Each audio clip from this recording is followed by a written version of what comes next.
September 2025. Nicolás Maduro is on TV, smiling, waving a brand new Huawei phone that Xi Jinping personally gave him. He tells the world this phone is uninterceptable, that the gringos can't eavesdrop on it. 4 months later, U.S. Special Forces hit his residence at 1 a.m. By sunrise, Maduro is on a plane to New York in handcuffs. Inside China, people don't say poor Maduro. They joke, did the Huawei phone help the U.S. locate him? That joke spread fast online, without evidence, but heavy irony. Today, how that one phone turned into a meme festival, and why it's really awkward for Huawei and for Xi. The Huawei joke. Back in September, Maduro shows off that Huawei like it's plot armor. He repeats, this phone is secure. The Americans can't listen. It's not just flexing tech. He's saying, I have Chinese protection. Washington can't touch me. Then January 3rd, 2026. U.S. reports say the CIA had been tracking him for months. In the early hours, more than 150 American aircraft lifted off from about 20 bases, skimmed in low, and hit targets across Venezuela, while special forces raced toward Maduro's residence in Caracas. From the first explosions to dragging Maduro and his wife out of the compound took only minutes in an overnight strike. Chinese netizens instantly connected to the phone. So, did his Huawei come with a built-in route to a U.S. military base? This security is amazing. It securely delivered him to a U.S. courtroom. On the surface, it's just roasting a dictator. Underneath, they're roasting Beijing's whole secure tech story. People in China live with surveillance every day. They know phones can be monitored, chats can be scanned.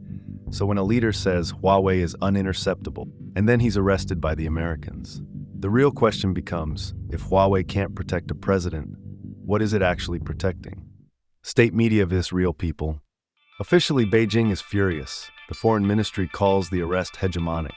State media shouts, the U.S. abuses power, this is neo-colonialism, an attack on sovereignty.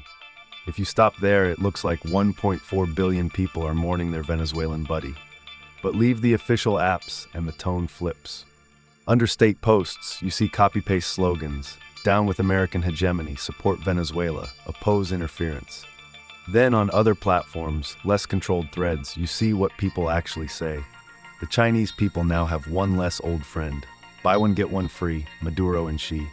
Some alleged graffiti went so far as to parody the idea of arrests, not as a demand, but as gallows humor under censorship. And the money angle.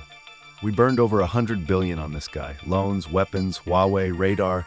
The U.S. took him in 2 hours. Tell me again who's the real superpower. On the surface, patriotic noise. Underneath, people quietly cheering when one of Beijing's best friends falls, and using that to mock their own government and its tech champions. If you're in the U.S., imagine the gap between how a story sounds on cable news and how guys talk about it at a bar after work. With China, that gap is even bigger because one side is scripted by the government. His handshake of death. And that leads to the bigger meme, Xi Jinping's handshake of death. Netizens summarize the rules like this. Rule 1, Xi calls you old friend.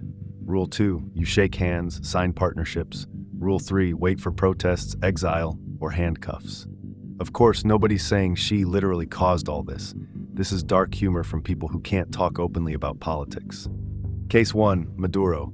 May 2025, Xi meets him in Moscow. Big smiles, firm handshake. State media says they're trustworthy partners in an all-weather strategic partnership.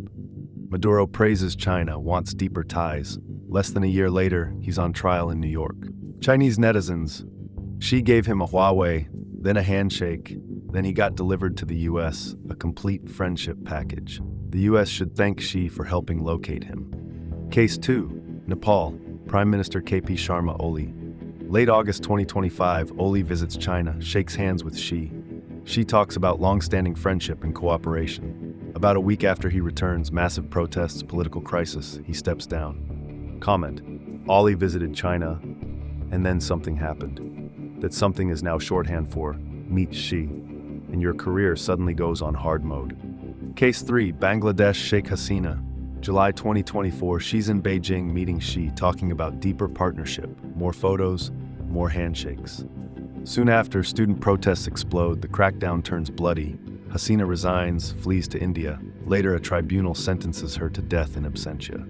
Chinese memes. Xi's friendship is a high-risk occupation. If he calls you an old friend, start planning your exile. Case 4, Syria, Bashar al-Assad.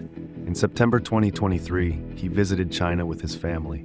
The state media calls it a strategic partnership and friends through hardship. By late 2024, he falls from power, decades of family rule end, and he flees to Russia. Another seat at Xi's banquet table, gone. All that investment and support straight down the drain. So when Maduro is arrested, people don't treat it as an isolated event. They add him to the collection. 4 good friends in a row: handshake, partnership, then protests, collapse, exile, or arrest.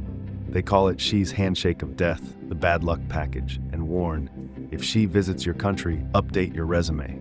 And the cruelest part of the joke, every time one of these friends falls, Chinese people look at the loans, the weapons, the Huawei phones, the radar, and say, that's our money. And it just went down the drain with another cursed handshake. Why it matters. So what does this tell us? The uninterceptable Huawei phone became a global punchline.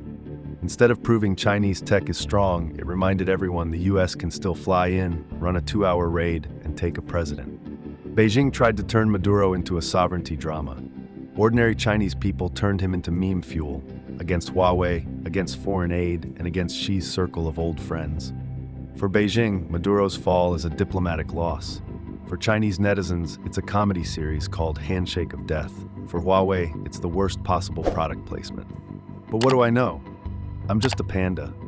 Make sure you're subscribed, then click here for the next one.